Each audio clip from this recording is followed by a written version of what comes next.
maybe we should just provide a little entertainment. We've had a lot of time to songwrite while we've been here. Entertainment, yay! Yay, lucky us. Perfect. Shipwrecked on this desert isle. We've been here a while. It's rough. We so seldom have a guest appear. We're so happy you've joined us here.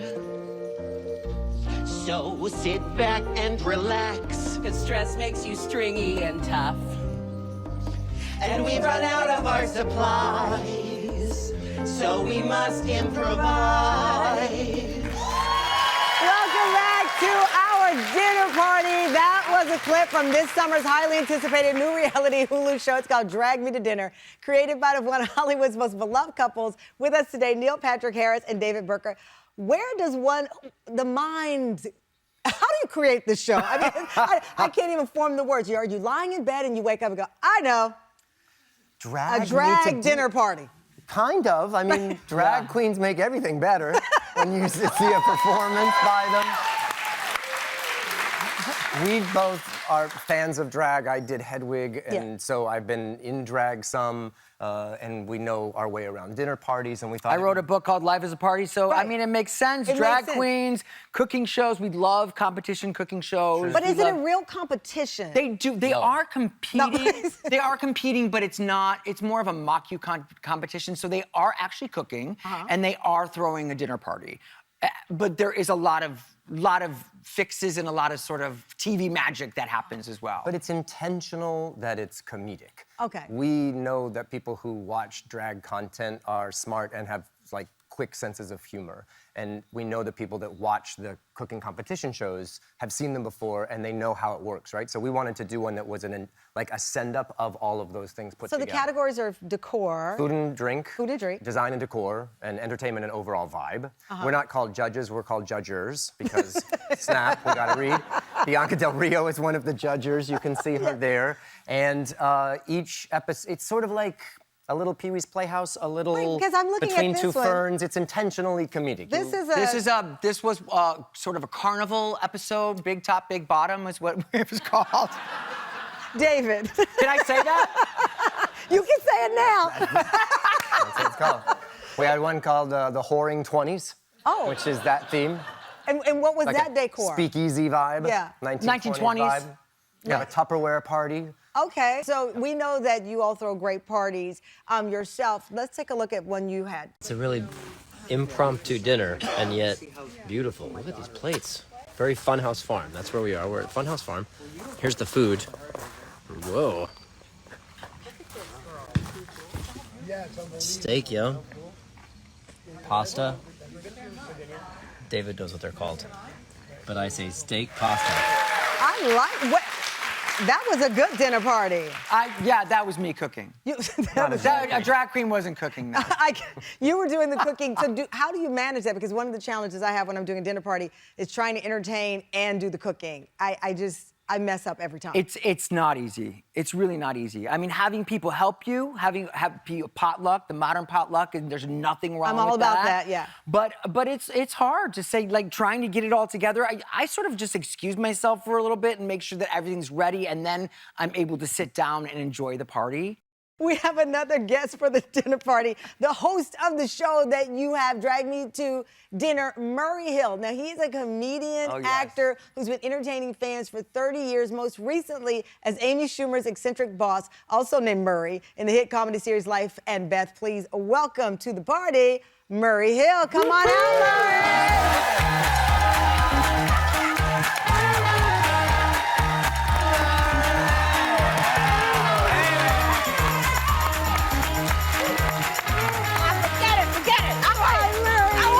Oh my God!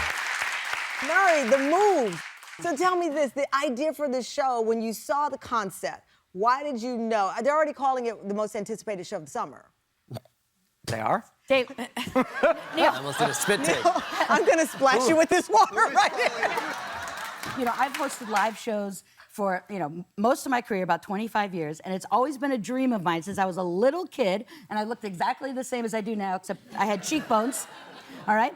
And watching Johnny Carson when I was a kid. So when I got the call to host the show, I was like, I am there. This is a big honor for me, and it's literally a dream. I mean, you're in between royalty here. I'm also in between two gay guys. It's like between two ferns, but this is addition. You said it. Okay, Two so ferns. I like a good game, couple of but I don't often letters. play games on the show. But looky here, if you had to pick which one to invite to dinner, and you could only pick one. That's easy. That's easy. All right, I know the cameras are rolling, but I've got to ask a question. Who signs the checks? Who makes the dinner? Well, no, I don't care about that, but you're the producer, right? I'm the producer too. You know what? They're such a beautiful, they're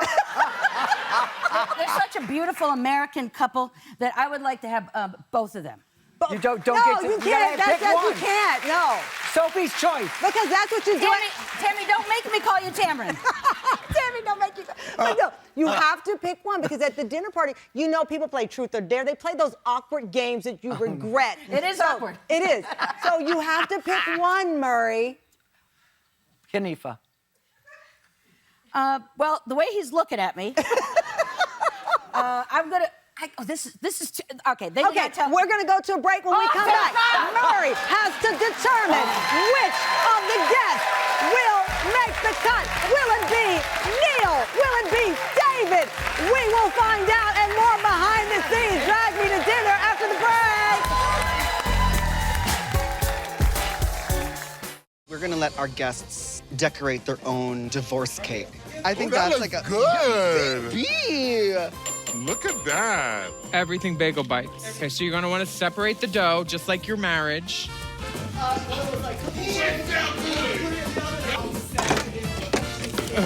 This pole is sticky. I've seen them do this on TV shows. Welcome back. That was a clip from the new reality show Drag Me to Dinner, starring our guests Neil Patrick Harris, David Burtka, and Murray Hill, alongside 40 drag stars competing to pull off some of the most over-the-top dinner parties imaginable. But last we left, commercial break, awkward dinner break, we were putting our dear friend Murray on the spot. He had to decide which guest would make the cut. You can only pick one, David Burtka, Neil Patrick Harris. Well, I was briefed on commercial break by the police officer that's outside, and I would choose David. Oh! I would choose David too. Okay, that was a risky move. Risky move. Why David? Tamron, you're killing me today. Well, David is the youngest cast member on the show. True. And, you know, he's just a little baby boy, so I wanted to pick David. You went with youth. Yeah, and he you know, he's a lot of fun. Gay people are usually a lot of fun, and, you know, why are you looking at me like that? And he cooks. With admiration, I feel very close now that you picked me. Yeah, well, that wasn't the intention I was looking for, but I'm excited. Okay, well, I think you picked David because of my Aunt Sue.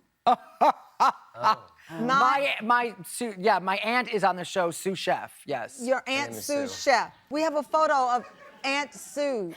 Sue Chef. Sue Chef. Yeah, that's. So David's Aunt Sue comes on once per episode and wreaks havoc on the team that's doing worse. But she looks familiar. She does. She looks. It's very much family resemblance. That's David in drag, and that's him trying to look at his most beautiful.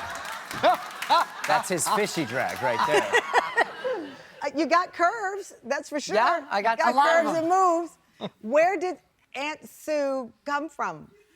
You know, there was this character I did a long time ago called Grandma Bonnie, and I had that wig and that hat and those glasses, and we just thought it'd be fun to sort of play with my character in the show is sort of the expert, the Tim Gunn, that comes in and helps the girls finish their dinner party. Their dinner party. And so then the losing team that doesn't get the trivia question that Murray asks gets Aunt Sue to help, and she does not do a good job helping. It usually can I tell you ends in a mess. Really. This is like Carol Burnett meets The Muppet Show? A Muppet Chef. I'm trying to wrap, but when you went to the pitch meeting for this show, what was the pitch? It was kind of what we have just said to you. Like, if you get two teams of drag queens together and ask them to slave over a hot stove in their full outfits and try and then figure out and prepare dinner parties, that seems very watchable. And let's be honest, we live in a very strangely algorithmic and kind of divisive world right now. And so we wanted to create content that was enjoyable and a positive representation of I love it. I love it. I love it. I love it. I love it. We want people just to have a laugh and a smile and a good time for 45 minutes. Forget about what's going on in the world and just enjoy the I show. love it. And so what's the prize? What do they win at the end? Oh, this is huge. It's maybe the best prize in all of television. Go on. Go Tammy? on. Tammy. Neil, tell her. They win the glorious golden grater. Cheese grater. It's a giant cheese grater. gold-plated cheese grater. You send a winning drag queen home. But wait. One team is great, but the other other team is greater. got it. Neil Patrick Harris, David Burtka, my friend Murray. Make sure you watch Drag Me to Dinner